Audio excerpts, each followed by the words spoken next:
మీ business ఏదైనా మీ ఊర్లో promotion చేయాలంటే అది సుమన్ టీవీతోనే సాధ్యం. ఇప్పుడే సంప్రదించండి.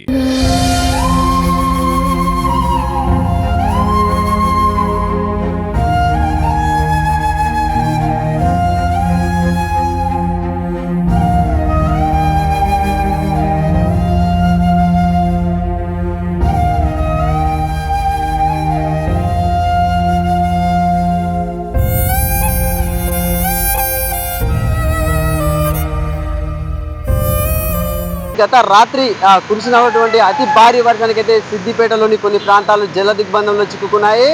పూర్తిగా కూడా కొమర్షియల్ అయితే ఉగ్ర రూపం దాల్చిందని చెప్పుకోవచ్చు. ప్రస్తుతం అయితే మనము హైదరాబాద్ మరియు సిద్దిపేట కరీంనగర్లోని ఉండేటటువంటి హైవే పై అయితే ఉన్నాము. సిద్దిపేట పట్టణంలో పూర్తిగా కూడా నిన్న రాత్రి కురిసినటువంటి అతి భారీ వర్షానికి కూడా సిద్దిపేటలోని లోతట్టు ప్రాంతాలు మొత్తం కూడా జలమయమైపోయి కొన్ని కాలనీల్లో ఉన్నటువంటి ఇళ్లలో కూడా నీళ్లు రావడం కూడా జరిగింది.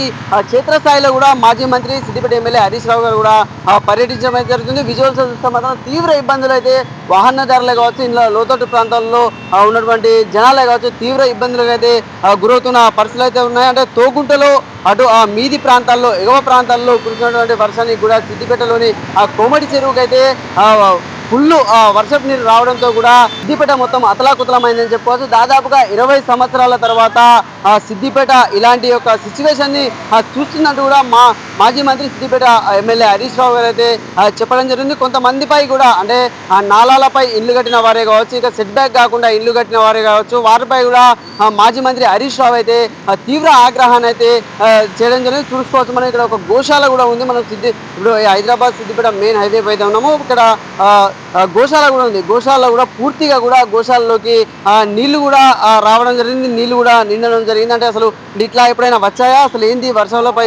పరిస్థితులు ఏందనేది కూడా వాళ్ళ మాటల్లోనే మనము లైవ్ అప్డేట్లో అయితే మాట్లాడించే ప్రయత్నం అయితే చేద్దాం. అంటే ఇది ఒక గోశాల, ఈ గోశాలలో కూడా పూర్తిగా కూడా నీళ్లు నిండిపోవడంతో వాళ్ళ యొక్క గోవులకు అందించేటువంటి ఆహారం గడ్డి కావచ్చు, ఇతర ఆహారాలు కూడా పూర్తిగా కూడా నానిపోవడం అయితే జరిగిందని చెప్పి గోశాల నిర్వాహకులు ఉన్నారు. అంటే చెప్పండి, ఇలాంటి వర్షాన్ని సిద్దిపేటలో మీరు ఎప్పుడైనా చూసారా? ఏంటి పరిస్థితి ఇప్పుడు గోశాల పరిస్థితి? గత 4-5 సంవత్సరాల క్రితం కూడా ఇదే విధంగా వాటర్ వచ్చిందిలే, కానీ అప్పుడు ఇమీడియట్ 1-2 గంటలు వెళ్ళిపోయింది. ఇప్పుడు మాత్రం సుమారు ఉదయం 7:30 గంటల నుంచి ఇప్పటి వరకు కూడా నీళ్ళు ఉన్నాయి కాబట్టి గోమాతలకు చాలా ఇబ్బందిగా ఉంది. ఎందుకంటే ఇంచుమించు మోకాళ్ళ లోతు కంటే ఎక్కువ లోపలికి పోయినాయి, చిన్నపిల్లలు అయితే మునిగిపోయినాయి. కాబట్టి వీటిని అత్యవసరంగా ఇంకా వేరే ప్లేస్కి ఇప్పుడు షిఫ్ట్ చేద్దామని చూస్తున్నాం. ఎందుకంటే మళ్ళీ ఏదో రాత్రి వర్షం గిట్టి వచ్చినట్టయితే వాటికి మూగజీవాలకు ఇబ్బంది అవుతుంది. కాబట్టి ఇక్కడ నుంచి సేఫ్ ప్లేస్కు షిఫ్ట్ చేద్దామని చూస్తున్నాం. కొద్దిసేపట్లో వెహికల్స్ తీసుకొచ్చి కూడా వేరే షిఫ్ట్ చేస్తున్నాం. ఈ సమస్య శాశ్వత పరిష్కారం కొరకు ప్రయత్నం చేసినట్టు అందరికీ బాగుంటుందని మా ఆలోచన. జై శ్రీకృష్ణ. మీరు చెప్పండి అన్న, అంటే ఎన్ని గోవులు ఉన్నాయి, అంటే ఎట్లా ఇవరకు ఎప్పుడైనా ఇట్లా జరిగిందా? సుమారు 2015లో కూడా ఇటువంటి సందర్భం వచ్చింది. కానీ అప్పుడు ఏంటంటే వాటర్ ఒక 2-3 అవర్స్ క్లియర్ అయిపోయినాయి. బట్ ఇప్పుడు పరిస్థితి ఏంటంటే అట్లా లేదు ఇప్పుడు. కానీ మరి ఇప్పుడు కూడా వాటర్ ఇంకో 2-3 గంటల్లో క్లియర్ అవుతాయి. కానీ ఇంకో 3-4 రోజులు వర్షాలు ఉంటున్నాయి అనేది మనకు వాతావరణ శాఖ ద్వారా మనకు తెలుస్తుంది.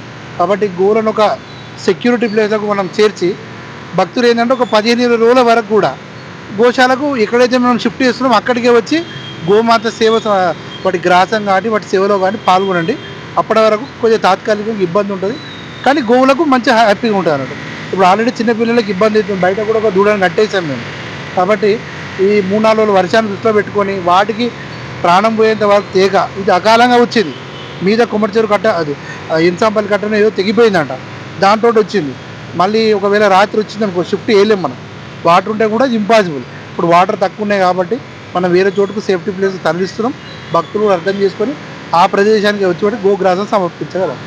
అంటే చూడొచ్చు, ఇంకా లోపలికి వెళ్ళి కూడా చూద్దాం. పూర్తిగా కూడా అంటే గోశాలలోకి అయితే నీళ్లు రావడంతో కూడా అంటే ఈ యొక్క గోశాల నిర్వాహకులు కూడా అప్రమత్తమై కూడా గోవులను కూడా బయటికి తరలిస్తున్నామంటూ కూడా వీరు చెప్తున్నారు. అంటే ఇలాంటి పరిస్థితి కొన్ని రోజుల క్రితం వచ్చింది, ఇప్పుడు మళ్ళీ ఇప్పుడు రావడం జరిగింది. దీనిపై కూడా కొద్దిగా అధికారులు దృష్టి పెట్టి మళ్ళీ నీళ్లు రాకుండా చూడాలని కూడా ఇక్కడ గోశాల నిర్వాహకులు అయితే కొద్దిగా ఆవేదనను వ్యక్తం చేస్తున్న పరిస్థితి. అంటే సిద్దిపేట జిల్లా వ్యాప్తంగా కూడా కురుస్తున్నటువంటి వర్షాలకు కూడా గజ్వేల్ కావచ్చు ఇంకా ఇతర ప్రాంతాల్లో కూడా ఉన్నటువంటి చెరువులు కుంటలు కూడా నిండి మత్తళ్ళు ప్రవహిస్తున్న పరిస్థితులను మనం అయితే చూడడం జరిగింది. ఇక్కడ సిద్దిపేట పట్టణంలోని కొన్ని కాలనీలు కూడా పూర్తి స్థాయిలో కూడా నీట మునగడం జరిగింది. ఆ నీట మునిగిన తరుణంలో కూడా ఇక్కడ ఉన్నటువంటి అధికారులు కూడా ఫైర్ సిబ్బంది కావచ్చు ఇంకా పోలీస్ సిబ్బంది కావచ్చు పూర్తిగా కూడా వాళ్ళు ఒక కట్టుదిట్టమైన భద్రతను ఏర్పాటు చేసి కూడా ఇక్కడ ఎలాంటి అవాంఛనీయ సంఘటనలు కూడా జరగకుండా వారికి ఒక భద్రతను కూడా ఏర్పాటు చేసి అక్కడ పోలీస్ పికెటింగ్లు కూడా ఏర్పాటు చేసి నీరు ప్రవహించే వద్దకు కూడా జనాలను కానీ బైక్స్ కానీ కార్స్ను వెళ్లకుండా కూడా కట్టుదిట్టమైనటువంటి భద్రతను ఏర్పాటు చేసి వారు ముందస్తుగానే కూడా ఇక్కడ ఎవరికి ఎలాంటి అవాంఛనీయ సంఘటనలు జరగకుండా కూడా ప్రతిష్ట భద్రతను అయితే ఏర్పాటు చేశారు. కొన్ని కాలనీలో అయితే ఫైర్ సిబ్బంది కూడా అక్కడికి వెళ్ళి వారిని సురక్షిత ప్రాంతాలకు కూడా తరలించడం అయితే జరిగింది. అంటే విజువల్స్ మనం చూడొచ్చు ఫైర్ సిబ్బంది కూడా ఎక్కడికక్కడ కూడా వారు కొంత వాళ్ళు వాళ్ళ జనాలను కాపాడేందుకు కూడా ముమ్మరంగా కూడా మేము ఉన్నాము. ఇక్కడ ఎలాంటి ఎవరికి ఇబ్బంది కలిగినా కూడా మీ యొక్క సహాయక చర్యలు మేము అందించేందుకు కూడా మేము సిద్ధంగా ఉన్నామంటూ కూడా ఫైర్ సిబ్బంది అయితే రెడీగా ఉన్నారు. ఇప్పటికే హరీష్ రావు కూడా ముమ్మరంగా ఇక్కడ ఉన్నటువంటి ముంపు ప్రాంతాల్లో కూడా పర్యటించడానికి కెమెరామెన్ శేఖర్తో సతీష్, సుమన్ టీవీ, సిద్దిపేట నుండి.